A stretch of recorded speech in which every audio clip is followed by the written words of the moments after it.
बिस्मिल्लाहिर रहमानिर रहीम। अस्सलाम वालेकुम दोस्तों, मेरा नाम है आबिद हुसैन और तुसी वेख रहे हो सारा यूट्यूब चैनल भरोसा टीवी। अज असीं आए हैं भाई राजा मोहित कोल और इन्हों को माशाल्लाह बहुत खूबसूरत परिंदे ने। अज तुहानूं विखेसा है बड़े ही खूबसूरत परिंदे और उन्होंने सारी तफसीलात भी दसां। मजीद डिटेल भाई राजा मोहित साहब तुहानूं दस्सां। भाई राजा मोहित ये तुहाडे कोल किहड़ी किस्म है उसके बारे दसो सानूं जरा। ये भाईजान हिन ब्लैक टेल ते ये नॉर्मल ब्लैक टेल नहीं, ये मॉडर्न दे विच ब्लैक टेल। अच्छा। नॉर्मल ब्लैक टेल तकरीबन मिल जाता है जी तकरीबन 4000 4500 5000 का। ठीक है जी, ये थोड़े जी कॉस्टली है। अच्छा। कुछ दोस्त अभाव मेरे को आते हैं जी, वो आते हैं जी इन्हों के बैक साइड के जोड़े छोटे पर होंगे ना जी तेल के, उन्होंने आते हैं कुशन।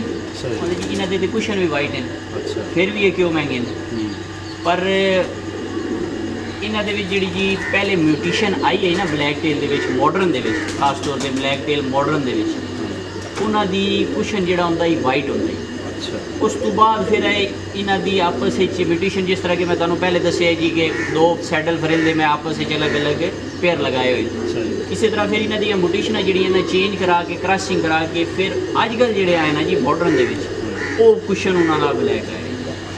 जी बोलो। अच्छा, तो कोई चेक्स वगैरह मौजूद हैं ना जी? अल्हम्दुलिल्लाह क्रूज़ होने के बावजूद ये जोड़ा मेरे को रुकया नहीं जी, ये ब्रीड करता रहा है भी। तो इस टाइम भी ये इन्हों के जोड़े ना चिक्स अवेलेबल ने। तकरीबन तुहानूं मिल जासन जी 8000 रुपए के 0 गली चिक्स मिल जाए।